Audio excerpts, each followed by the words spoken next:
that was a demonstration of arnis, which, by the way, if you didn't know, is actually an indigenous Filipino martial art. Dito yan sa atin nagsimula. Akala nyo sa iba yan? Hindi. It's proudly Filipino. And to talk about it as a self-defense technique, kasama ko po ang punong lakan, si Beth Nicolas ng Modern Arnis Filipino Martial Arts. Hi! Welcome po to Shika. Tama yung sinabi ko na talagang Pinoy ito, diba? Yeah. Actually, time pa nga nila Magellan yata or something. Yeah. Ganun katagal. Lapu-lapu, ganun katagal. Yun daw talaga yung fighting technique ng mga Pinoy. Even Jose Rizal knows arnis, but tawag nun is eskrima. Okay, so it's a different name. Yeah. But technically, arnis is with 2 sticks. 2 sticks. No, 1 stick, 2 sticks, and espaday daga. Yeah. That's a sword? Or? Espaday daga is 1 sword and isang mahaba. Okay. So, paano mo magagawa tong self-defense? Kasi, syempre, sabi mo, kailangan ng mga sticks. Yeah. Ibig sabihin yan, kung saan ako maglakad, kailangan ba may hawak-hawak akong stick? No, it doesn't mean na arnis, magdadala ng stick. That's why meron tayong mano-mano. We call it mano-mano. That's why it's called arnis de mano-mano. It's hand-to-hand. Kaya meron, yung the art of the stick is the art of the hand. It's an extension of the hand. Stick. Kaya kung ano yung application ng arnis, ganun din sa mano-mano. Sa punong lakan, yung inyong team na nag-demonstrate, ayan, may video nga tayo, puro bata. So, I've seen a lot of teenagers and adults do arnis. And in fact, ang ganda-ganda nito pag nakikita natin sa sine, diba? Yeah. Pero sa mga bata, hindi ba to dangerous? Hindi. Kaya nga, kasi dati ang concept ng mga magulang, ang arnis is talagang pangpatayan, talagang brutal talaga. Ngayon, isa modern, na tayo, age sa computer age na tayo. Nag-ano ako ng, na parang pambata na training. Kaya doon, dinevelop ko yung mga bata for arnis training. Actually, sige, punong lakan, I wanna ask some of them. Hi guys! Nasaktan na ba kayo ever? I mean, why arnis? Ba't nyo naisipang mag-arnis? Hindi mag-karate or kahit ano pang martial art? Mic, oh. Here, feel free to grab the mic. You can answer first, sige. Why arnis? Why arnis? Bakit arnis? Para may depensa sa sarili. Defense sa sarili. Kahit naman kamay, batukan mo lang yung kaaway mo. I mean, diba? Why not? Do you like it? Personally, me, I love arnis because it's so beautiful. Yeah. Ang ganda-ganda niyong tignan. Besides na deadly, ang ganda niyang panoorin. That's why, cinematically, winner na winner siya. Pati yung cultural side para ma-promote natin yung arnis. Pinoy. Pinoy kasi yun yung tatak ng Pinoy. Kaya i-promote natin yung ibang art. Kaya, yun, mas maganda i-promote talaga yung Pinoy. Punong lakan as a starting point, kasi mukhang siya yung pinakabata mong estudyante. Anong edad pwede na ipasok ang bata sa gantong training? As young as 5 years old. Para nakakaintindi na. Yeah. Tsaka mukhang strict ka. Kanina nung pinapupo mo sila, discipline. Discipline ang number 1. unang-una. Yeah. Then, tinuturo ko sa mga bata kasi, yung sticks, ang unang turo ko, bawal ipukol yung stick, bawal itapon, bawal ihagis. Yung respect sa stick.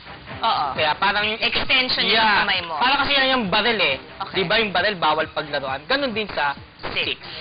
Bago ko kayo pakawalan, punong lakan, dahil mamaya may isa pa tayong self-defense technique na taekwondo naman, pakita naman ang basics sa wrist. Kasi sabi mo nga, it's an extension of the hand. Yeah, for the wrist, yung twirlings to yan develop yung unang training mo. Yeah.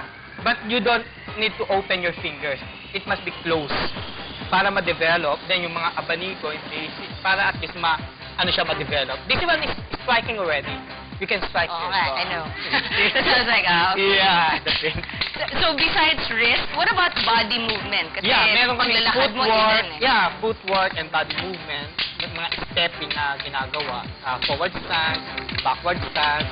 Kasama yun, yung hand and feet na coordination. Dapat sabay siya.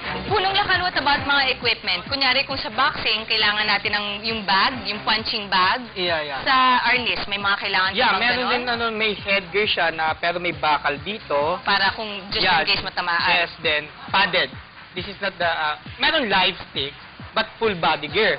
But meron sa mga point system, padded stick siya dito para less yung sakit ng bata. And of course, for practical purposes, again, if you find yourself in a, in a situation that you're not comfortable with, kunyari, kung may kukuha ng bag mo, sana kung may payong ka, pwede mo gamitin yung payong mo. Yeah, payong, ball pen. Pati ball pen? Yeah, you can use a ball pen. Yeah. Same Arnis technique? system, same technique.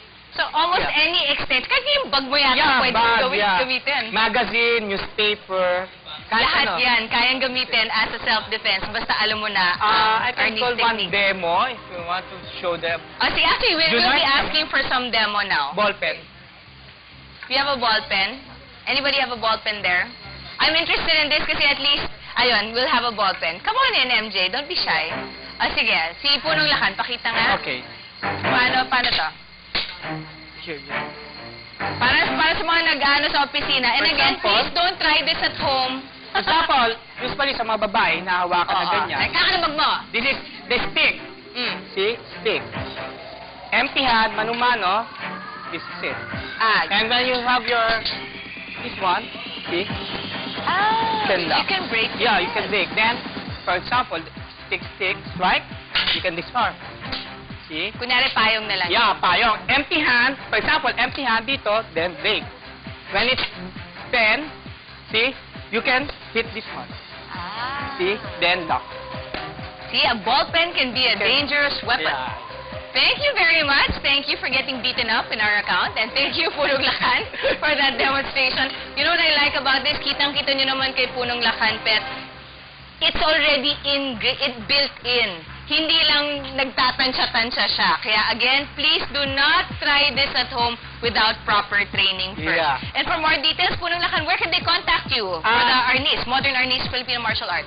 Pwede nyo kami puntahan sa Libertad, Pasay, malapit sa DFA. Then you can call us up at 407-6353. Okay, 5 years old and above for those who are interested in trying out Arnis. But of course, that's not the only self-defense technique that we're going to be featuring this morning. Panoorin muna natin uli isa pang demonstration bago tayo punta sa our next guest. Thank you.